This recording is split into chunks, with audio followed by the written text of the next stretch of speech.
Good morning, good afternoon and good evening. आज मैं आप लोग के साथ शेयर करूँगी कि आईआईटी का जो जेई एग्ज़ाम होता है, जनरली बीटेक स्टूडेंट के लिए मैं बात करूँगी। लोग मोस्ट ऑफ द स्टूडेंट जब आईआईटी सिलेक्शन नहीं होता है, कुछ लोग सुसाइड कर देते हैं और उन लोग का मन में एक नेगेटिविटी क्रिएट होता है। जनरली वो जितना नहीं सोचना चाहते हैं, बट परिवार एंड देन रिलेटिव्स, ये सारे लोग ना ताने मारते हैं। देन कहीं ना कहीं मेंटली जो स्टूडेंट का जो मेंटल स्टेट होती है वो इम्बैलेंस हो जाता है, जिस वजह से वो स्टेबल नहीं कर पाता है एंड सुसाइड एक ही ऑप्शन उन लोग के सामने उस टाइम दिखाई देता है।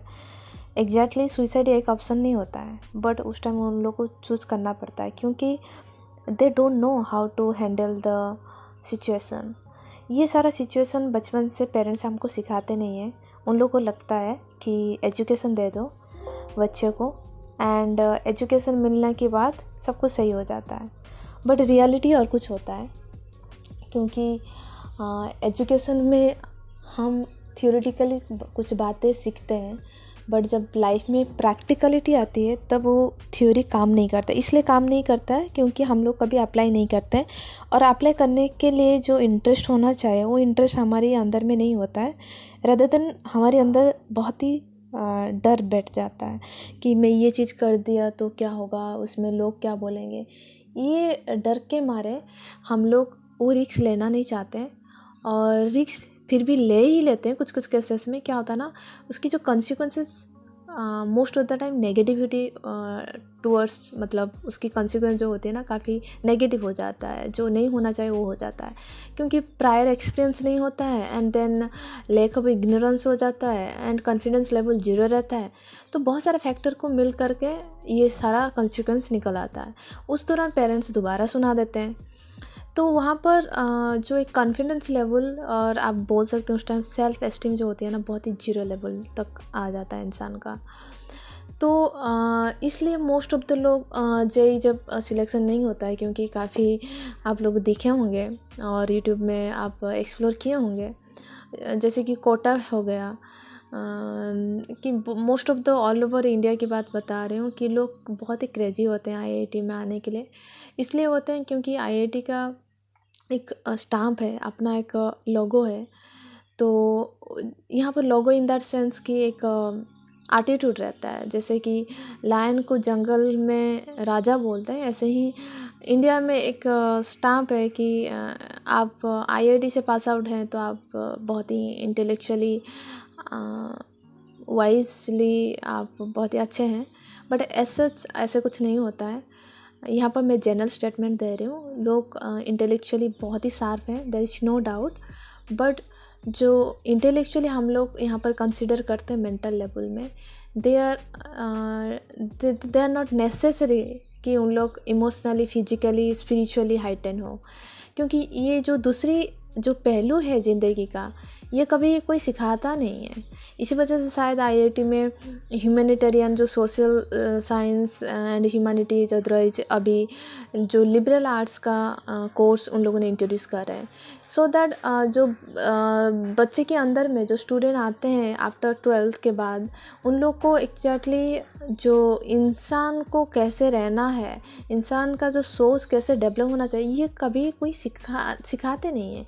और हम लोग का एनवायरनमेंट घर का ऐसा नहीं होता है कि हम लोग उस एनवायरनमेंट में अडॉप्ट पहले से हैं। तो जब आईआईटी में क्या होता है ना, एक तो आप 1-2 साल का प्रिपरेशन करते हैं जेई के लिए एंड देन आईआईटी में एंट्री होता है, देन आपको एक अपॉर्चुनिटी मिलता है। यहाँ पर अपॉर्चुनिटी पढ़ाई में होता है, स्पोर्ट्स में होता है, बहुत सारी फैसिलिटीज़ होती है इंटर्नशिप के लिए। आपके सीपीआई अच्छा हुआ तो आपको अब्रॉड जाने का मौका मिलता है एंड देन आपकी पैकेज भी प्लेसमेंट में अच्छा मिल जाता है, देयर इज़ नो डाउट। तो प्रॉब्लम क्या होता है ना, जो 1 साल जो पहला वाला जो साल होता है ना, काफ़ी इम्बैलेंस टाइप का होता है। क्योंकि 1-2 साल का प्रिपरेशन के बाद जब स्टूडेंट एंट्री करते हैं आईआईटी के अंदर, तो फुल फ्रीडम मिल जाता है। आफ्टर क्लासेस फुल फ्रीडम मिलता है स्टूडेंट को, क्योंकि वो जैसे उसको लगता है कि ज़िंदगी में पहली बार मुझे फ्रीडम मिली है कुछ भी करने के लिए, तो उसका वो मिसयूज करते हैं। और इवन जो लोग मिसयूज नहीं भी करते हैं, आप पास आउट जो लोग बीटेक स्टूडेंट होते हैं और एमटेक पीएचडी स्टूडेंट, आप इंटरेक्ट करेंगे तो लगेगा उन लोग पढ़ाई में तो शार्प हैं, बट दूसरी जो एस्पेक्ट है लाइफ में, वहाँ पर उन लोग का वो शार्पनेस नहीं होता है। उससे बेटर तो आपको कहीं नॉर्मल कोई college, state university, central university की बच्चे के अंदर मिल जाएगा।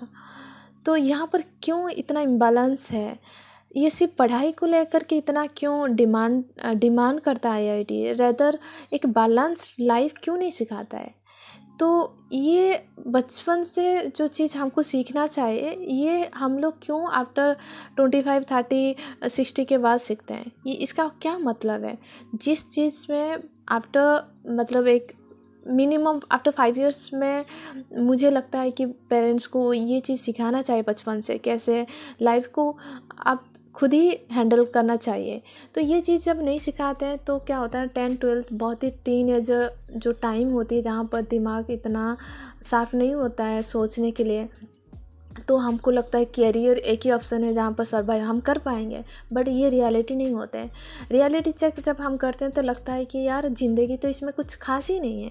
आप जाकर देख सकते हैं बहुत सारे इंटेलेक्चुअल लोग हैं जो लोग Harvard, Cambridge, Oxford, Stanford, MIT, इन लोग छोड़ करके उन लोग का अपना स्टार्टअप शुरू किए हैं। ये हिस्ट्री में उन लोग को आप कोशिश करेंगे उन लोग का बायोग्राफी पढ़ने के लिए, तो पता चलेगा बहुत बड़ा बड़ा जो जिस इंस्टीट्यूट का नाम है, जहाँ पर लोगो है, स्टाम्प है, वहाँ पर लोग छोड़ कर आ जाते हैं। क्योंकि जब उन लोग अंदर घुसते हैं तब पता चलता है कि यार जो सोच करके मैंने प्रिपरेशन किया था, यहाँ पर आने के बाद लगा कि ये टोटल अपोजिट डायरेक्शन में जा रहे हैं। तो इसलिए मैं सबको रिक्वेस्ट करूँगी, स्टूडेंट लोगों को, कि लाइफ में बहुत सारा अपॉर्चुनिटी आएगा। किसी को जल्दी मिल जाता है, किसी को लेट में मिलता है। तो इसका मतलब नहीं है कि अपॉर्चुनिटी नहीं मिलता है। आईआईटी एक एक्स्ट्रा अपॉर्चुनिटी आपको देगा, क्योंकि वहाँ पर फंडिंग जो मिलता है, एक्सटर्नल फंडिंग गवर्नमेंट से और बाहर से, तो काफ़ी ज़्यादा बजट होता है। इसी वजह से वहाँ पर आपको कुछ करना है ना, तो आप खुल्लम खुल्ला कर सकते हैं। आपकी जो टैलेंट जो है आपके अंदर में, वो चीज़ आप निकल करके उस चीज़ को यूज़ कर सकते हैं। That is the only one possibilities in IITs.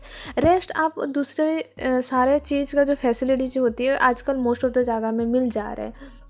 पहले वाईफाई का प्रॉब्लम होती थी, बट आजकल इंडिया में मुझे नहीं लग रहा है wifi is a big issue. तो आपको कहीं पर सीखना है तो online is the best option. You can sit anywhere and you can learn. तो आपको सिर्फ आईआईटी में नहीं मिला तो आप please kindly don't do suicide, because life एक बार मिली है, और लाइफ का वैल्यू आप तब तक समझ नहीं पाएंगे जब तक आप खुद को क्वेश्चन नहीं करते हैं। आप जेई के एग्ज़ाम में फ़ेल हो जाते हैं, इसका मतलब नहीं है आपकी ज़िंदगी का जो एग्ज़ाम चल रहे हैं वो ज़िंदगी भर चलेगा। आप रिसेंटली एक न्यूज़ पढ़े होंगे, मोस्ट ऑफ द आईआईटी की जो MTech student, MSc student, PhD student भी सुसाइड करते हैं। उन लोग का उम्र तो ज़्यादा बीटेक स्टूडेंट से हैं, मैच्योरिटी लेवल ज़्यादा होना चाहिए, फिर भी उन लोग क्यों सुसाइड करते हैं? कभी आप सोचे हैं? ऐसे नहीं कि उन लोग का लाइफ में फाइनेंस प्रॉब्लम है, रिलेशनशिप को समझ में नहीं आ रहा, बहुत सारा अलग इशू है जो उन लोग हैंडल नहीं कर पा रहे। सिर्फ इंटेलेक्चुअली शार्प होना ज़रूरी नहीं है, उसके साथ जब आप फिजिकली बैलेंस रखेंगे, मेंटली बैलेंस रखेंगे, स्पिरिचुअली बैलेंस रखेंगे, इमोशनली बैलेंस रखेंगे, देन आपका इंटेलेक्चुअल जो ज़्यादा ओवरलोड हो गया है वो दूसरी एस्पेक्ट में ना बैलेंस हो जाएगा। तो मैं आपको आज ये वीडियो में बताना चाहती हूँ कि आप जितना इंटेलेक्चुअल शार्पनेस को इम्पोर्टेंस दे रहे हो, उतना आपकी फिजिकल बॉडी को इम्पोर्टेंस देना चाहिए। उसके साथ आपकी साइकोलॉजी, आपकी इमोशनल, आपकी स्पिरिचुअल लेवल को आप बैलेंस देंगे स्टार्टिंग से after 5 years onwards. So I kind request to all the parents जो शायद ये वीडियो आप लोग सुनेंगे, तो मैं आपको रिक्वेस्ट करूँगी बचपन से ये सारा जो रिस्क पॉइंट होती है जहाँ पर छोटे छोटे डिसीजन बच्चों को देने के लिए एक मौका दीजिए। देखेंगे वो गलत भी करेंगे ना, फिर भी उन लोग का अंदर एक कॉन्फिडेंस लेवल हाई रहेगा, आगे वो खुद डिसीजन लेंगे एंड उस चीज़ में वो अकाउंटेबल रहेंगे, रिस्पॉन्सिबिलिटी बारे में सोचेंगे। क्योंकि गलत कोई भी इंसान कर सकता है, इसमें कोई ज़रूरी नहीं कि हर वक्त हम सही करेंगे।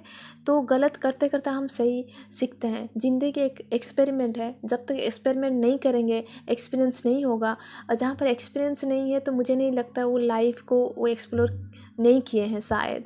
इसलिए मेरी पिछला वीडियो था कि जब आप एक्सप्लोर करते हैं देन एक्सपेरिमेंट आता है, एंड देन एक्सपेरिमेंट में आपको एक्सपीरियंस मिलता है। एक्सपीरियंस में दोबारा आपको एक एक्सपेक्टेशन जुड़ जाता है लाइफ में कि आप आगे क्या कर सकते हैं आपके लिए, आपकी फैमिली के लिए, कम्युनिटी के लिए, ग्रुप के लिए, एंड देन आपकी अपनी कंट्री के लिए। और आप वर्ल्ड वाइज देख रहे हैं तो आपको एक ह्यूमैनिटेरियन वर्क क्या हो सकता है उसके बारे में आप सोच सकते हैं। सो इंटेलेक्चुअल सब जितना ज़रूरी है उस हिसाब से आपकी फ़िज़िकल बॉडी के लिए आपको एक्सरसाइज करना है, योगा करना है। आपको जिम जाना पसंद है तो जिम जा सकते हैं, कोई स्पोर्ट्स में ज्वाइन कर सकते हैं। मेंटली डेवलप होना चाहते हैं आप इंडोर गेम कर सकते हैं, आउटडोर गेम कर सकते हैं, और आप पजल सॉल्व कर सकते हैं। बहुत सारे गेमिंग जो एप्लीकेशन है आप वहाँ पर जा कर के आपकी मेंटल लेवल को शार्प कर सकते हैं डिफरेंट वेज में। आप बहुत सारी किताब पढ़िए जहाँ पर एक ज़िंदगी का एक जिस्ट आपको मिल जाएगा। आप वीडियो देख रहे हैं तो आपके कंटेंट क्या होना चाहिए उसके ऊपर थोड़ा सा ध्यान दीजिए। वर्ल्ड वाइज आजकल सब कुछ ऑनलाइन में मिल रहा है, तो आप वहाँ पर जा कर के फ्री वेब भी मिलता है कि बिना पैसा में भी आप कोर्स कर सकते हैं, स्कॉलरशिप मिलता है। तो आप इंटर्नशिप कीजिए, समर स्कूल जाइए, विंटर स्कूल जाइए, 10-15 दिन के लिए दूसरी लोकेशन चेंज कर दीजिए, दूसरी यूनिवर्सिटी में जाइए, देखिए वहाँ पर क्या क्या हो रहा है। जब आप खुद को एक्सपांड करेंगे देन आपको पता चलेगा यार लाइफ सिर्फ इंटेलेक्चुअल के ऊपर डिपेंड नहीं है, बहुत सारा चीज़ के ऊपर डिपेंड है। ऐसे इमोशनली आप इम्बैलेंस इसलिए रह रहे हैं क्योंकि आपको बचपन से किसी के साथ इंटरेक्ट करने, कैसा क्या करना है, बिहेवियर पैटर्न कैसे होना चाहिए, ये कोई सिखाता नहीं है। आप मूवी देख रहे हैं तो फालतू का मूवी देख रहे हैं, इससे बेटर डॉक्यूमेंट्री में चले जाए, एनिमेशन देखिए, एनिमेशन में कैसे एक्सप्रेशन होते हैं वो समझ में आएगा। बहुत सारा चीज़ है जहाँ पर आप सीख सकते हैं। आप सोलो ट्रैवल कीजिए, एडवेंचर कीजिए आपको लाइफ में, तो ये क्या होगा ना, आप चलते चलते रास्ते में सीख जाएंगे कि अकेले कैसे चलना है। तो जब ये सारा जो आप फिजिकली, मेंटली, इमोशनली करने लगेंगे देन आप देखेंगे आपकी इंटेलेक्चुअली ऑलरेडी तो साफ ही था, क्योंकि इंडियन कल्चर तो वही है कि इंटेलेक्चुअल के ऊपर ज़्यादा डिमांड है। एंड देन स्पिरिचुअली आप जब धीरे धीरे उस सारे चीज़ को समझेंगे तो आपको लगेगा कहीं ना कहीं आपके अंतर आत्मा से कोई आवाज़ आ रहे हैं, वो आपको स्पिरिचुअली मतलब आगे बढ़ने के लिए ना इंस्पायर करेगा। तो आप शुरुआत छोटे से कीजिए, बट कीजिए। आप ऐसे मत बोलिए कि सिर्फ मेरे लिए आईआईटी है, मेरे लिए जेई है, मेरे लिए एमआईटी है। No, life is kind of mixer, it's kind of a grinder. मतलब आपको ग्राइंड होने के लिए बहुत सारा चीज़ सामान की ज़रूरत जैसे पड़ता है। आपको इंटेलेक्चुअल शार्प होने के मतलब नहीं कि आपकी लाइफ बहुत ही रिचनेस में आ गई, बिल्कुल नहीं। रिचनेस तभी होगा जब आप बैलेंस लाइफ हर एस्पेक्ट में करेंगे। तो आशा करती हूँ आज की वीडियो आपको अच्छा लगेगा। Stay happy and safe and blessed. Bye bye.